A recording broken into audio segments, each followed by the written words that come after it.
let's head on over to Kevin Richards, Ventura Web Design. I know a lot of things to talk to him about this morning. Kevin Richards, Ventura Web Design, by the way, designed my page, the allenstock.com page. Did a great job with it. And right now I want to say good morning to Kevin. How you doing?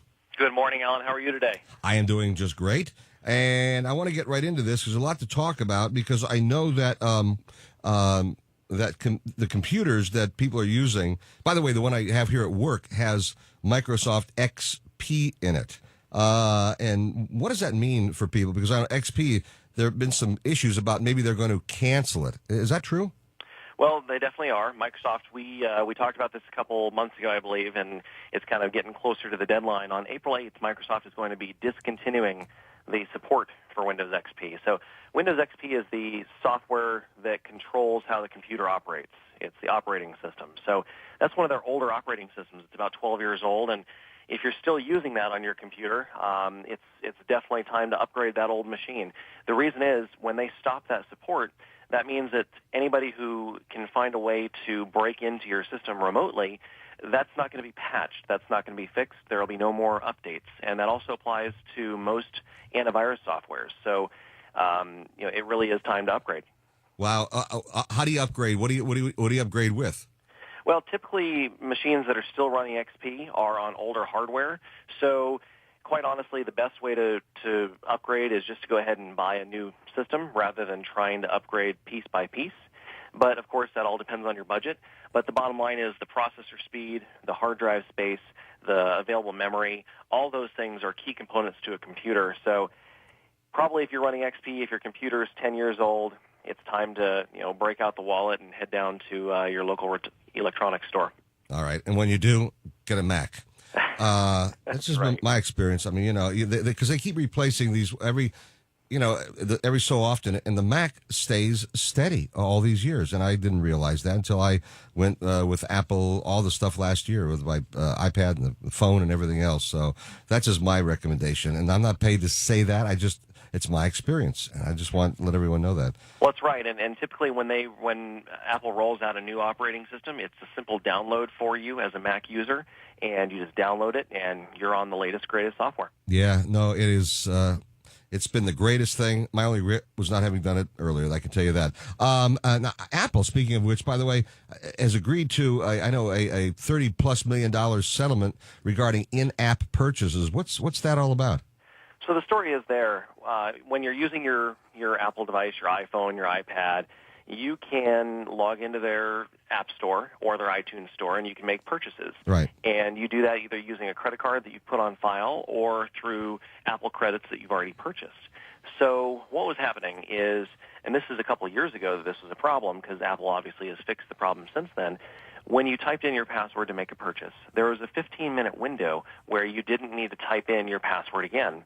So what would happen is parents would buy an app for their kids, then hand them the phone to play with the app that they just purchased. Right. And then if that app had the ability for children to buy things inside the app, say buy extra levels or buy more lives or buy credits within the game, whatever it was, children were, clicking on that and buying at will during that 15-minute period. So the FTC ruled on that and said that Apple needed to put some funds out there and make it available for refund for consumers who have claims. Where the kids used it, they weren't supposed to. Exactly. And so right now I believe that they're at about 37,000 claims. And the funny thing is $32.5 million, if you divide that out, that's $878 per claim. And that's just way too much. And the funny thing is what's going to happen with that money that's not claimed is that it all goes to the FTC. Wow. By the way, speaking of purchases, I know Amazon was awarded a patent for something called anticipatory shipping. What's that all about? Well, Amazon, they definitely want to do their best to control commerce as it moves forward. Anything related to electronic commerce, they want to be involved in. And because of the way our legal system works with patents, it's really important for them to kind of control any ideas that may come up.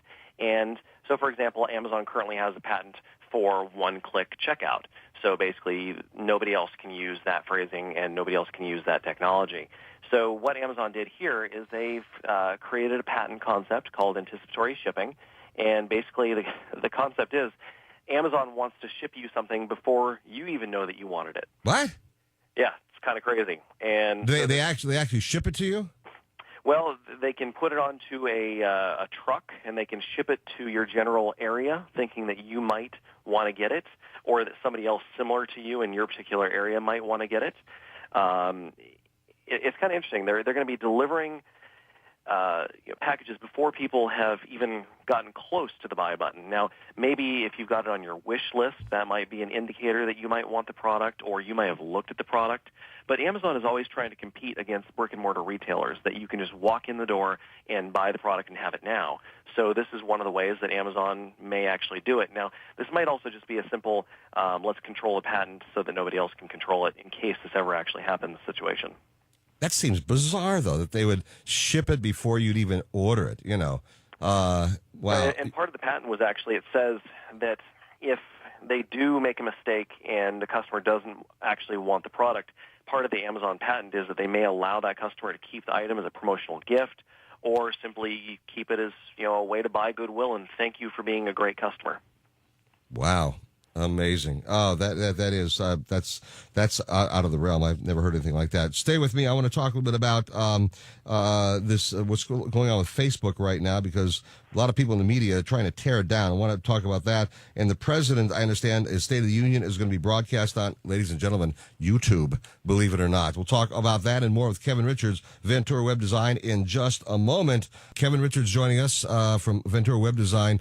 Everybody was trying to get on Facebook, and lately it seems to me that the media and people are trying to tear it down for some reason. What's going on with that?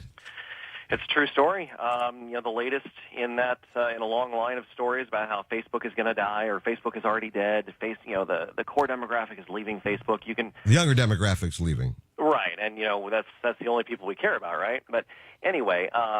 The latest is from Princeton University, and what they're using is a model that's a theory to describe actual viruses. And what they're saying is, based upon Google Trends, which is search traffic, and previous history looking at MySpace, they're saying that they think that by 2017, Facebook is going to lose about 80% of its peak user base. So what they're predicting is that there's going to be a major decline in use of Facebook, and you can kind of see that every now and then.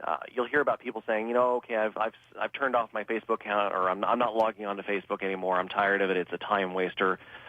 Whatever their rationale is for leaving Facebook.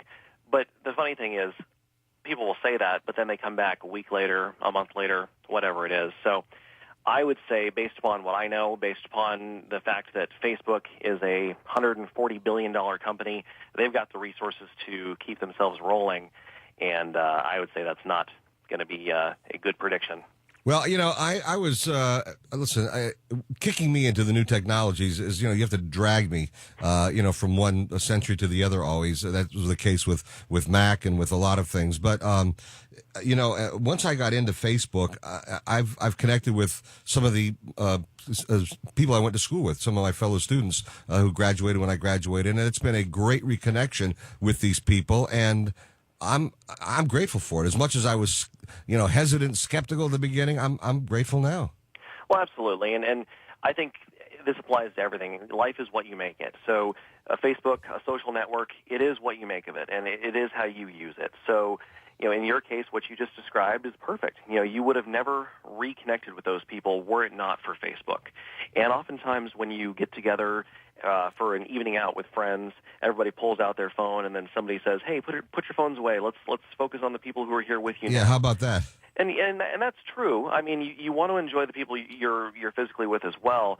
But there's definitely something to be said for having a network and for being connected to hundreds of people versus the 10 that may be physically located near you. Well, yeah, but I just want to expound on that for a second because yes, connect with all those people on Facebook. But when you go out with people to dinner and stuff like that, put the friggin' phones away and visit with the people you're visiting with. And, I hate it when people start taking out their phones and, hey, put it away. We're here visiting. Otherwise, I'm going to go home.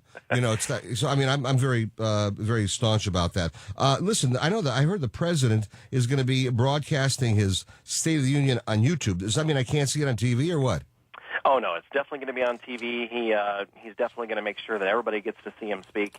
But what's different is, he's been on YouTube before with his State of the Union, which is great. So it's going to be, accessible to those that perhaps no longer pay for cable to the house, which is a very valid thing to do these days with all the content that's available online. And then what's also unique is Google has another tool called Google Hangouts.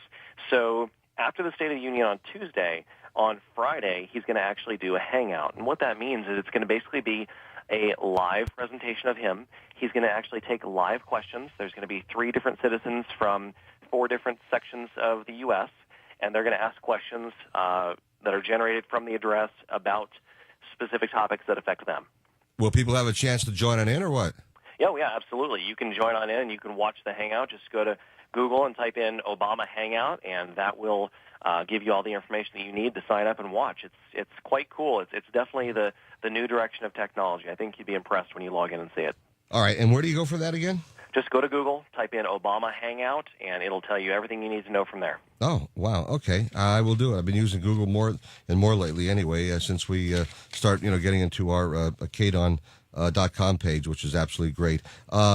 Listen, I appreciate you being with me this morning. Kevin Richards, Ventura Web Design. You want to find out more about Ventura Web Design and contact Kevin Richards, go to alanstock.com. On the right-hand side of the page, you'll see the little Ventura Web Design logo. Click onto that, and you will be there with the Ventura Web Design, and you'll be able to talk to and contact Kevin Richards. They do a great job, and once you see my website, you'll know why I'm saying that. So I appreciate it. Kevin, thank you so much for being with me, and we will do it again next Friday. All right, Alan. Thank you very much. Have a great weekend. You too. Thanks so much for being with me. Kevin Richards, Ventura Web Design, joining me right here on News Talk 720 KDWN.